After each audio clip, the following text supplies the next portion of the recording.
I think the fascinating, almost legendary thing that happens when you birth a female baby, a baby with XX chromosomes, Mm-hmm. is housed within her eggs, her ovary, Mm-hmm. her ovaries are all the eggs she will ever have.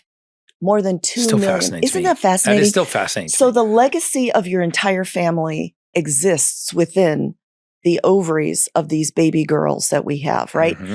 So it's the natural history of ovarian life that, and to contrast it, the analogous structure in an XY person, a male, is testicles, but you build 1,500 sperm a day or minute. Mm-hmm. It's rapid, right? Right. A female child is born with all the eggs. The natural history is that by puberty, we've lost a large percent of those. Mm-hmm. And then what we are designed to do, which we don't always do, is every month cyclically, as hormones predictably rise and fall, we use and exhaust a percentage. But here is why midlife is so profound for women and so different between men and women, because Mm-hmm. it is wrong to say that the physiology of men or women are the same. My own data show down to the stem cell level that they're different. So by the time a woman reaches 35 to 40, you start to not feel like you've always felt because we have less than 1% of our eggs left.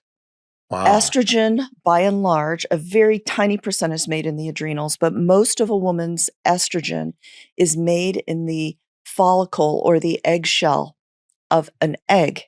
So when you have so few, you're just not producing the same level, healthy levels you've always produced. And the reason that's important, and if there's one of several things I want your audience to walk away with, is estrogen, progesterone, and testosterone are not sex hormones. They are hormones, just like thyroid hormone or any hormones our body makes. They're not specifically sex hormones. There are estrogen receptors, alpha and beta, on every tissue of the body. Wow. So imagine every tissue in the body becomes rapidly starved of one of its key ligands, of one of its key signaling pathways for all the good things, such that we know from the work of Lisa Mosconi and Robbie Brinton that without estrogen, your brain not only starves, but changes its chemistry. The heart, without the influence of estrogen, has 30 to 40% more microvascular disease. And I'm an orthopedic surgeon. Let's talk about bone. We will lose 20% of our bone density in the time between perimenopause and menopause. Wow. These are profound biologic changes.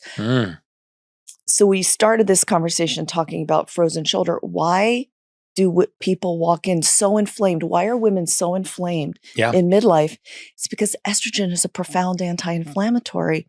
So when women walk into my office bringing it back, and we take the time to listen, how are you sleeping? What's your brain doing? How do you feel in general? And they say, I don't feel like myself anymore. From a human biology standpoint, it makes so much sense. Yeah.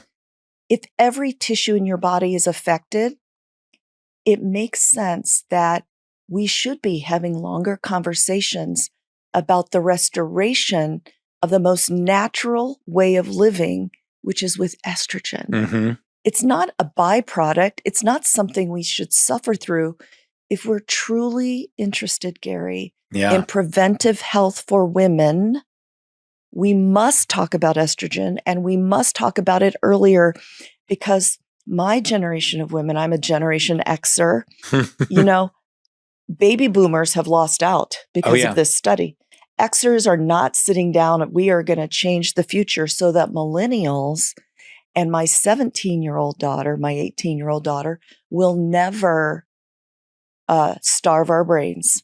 We'll never have 60% more microvascular disease in our hearts. We'll not lose our bone density so that we end up frail. It's almost, listen to me, Gary, how passionate I get.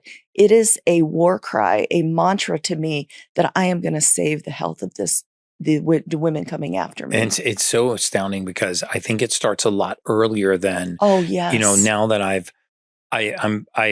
went through it with my wife, so I'm way more familiar now than I was before. And what seemed like this rapid collapse. I mean, the frozen shoulder was the peak where we're like, Yeah. okay, we are going to Let's come to a look at full stop this. and we're going to fix this. But when we started backing things up, just like what you're talking about, the brain fog, mood numbness, loss of libido, short-term, I don't want to say short-term memory issues because that sounds too, but I lost my nouns. Yes, exactly. That's what I mean. I lost my nouns. It's not like dementia or Alzheimer's.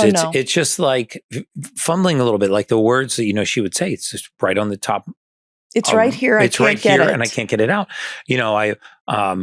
Childhood best friends that I haven't talked to in a while, and I would be talking about a story with them and then their name would escape me. And so she was like, and my wife is on her game. I mean, we built a business together. She's very detail oriented. She's a list taker. She's very structural about the way that she goes about her day, extremely organized. And then all at one time, just unraveled. And it was astounding to me how fast the genie went back in the bottle. Oh, yes. Once we addressed it. Like, I mean, I've got to say, women, if you're listening and you're suffering from this, get a really good hormone test. Go see a practitioner that understands this because it was life-changing. And I want women to be literate themselves. I think gone are the days, long gone are the days. Maybe when I started practicing medicine, we were still in it, but gone are the days when a person can just blindly take advice. I encourage all people, men and women, to become experts in their own health, to become literate, citizen scientists. Yeah. That's right, to understand, so that they can make the best choices for themselves and to do it early, right? To your point, we think perimenopause which is the time when we have so few eggs, can start in their 35. Who would suspect while we're still having children? But many women, we understand now, including myself, I had my last child when I was 40, go right from postpartum to perimenopause. And wow. But I'm going to say this now because we're going to unpack it, but I want women listening to understand that you can feel better again. I mean, I in a silly way say, I went from menopause misery to midlife mastery. I have mastered this. Yeah. I am back in a way that mastery. I like that. Yeah. I am back in a way that I always was. I get 15% of it because you said it on my podcast. But listen to you. Menopause misery to midlife mastery. I love it. Yeah.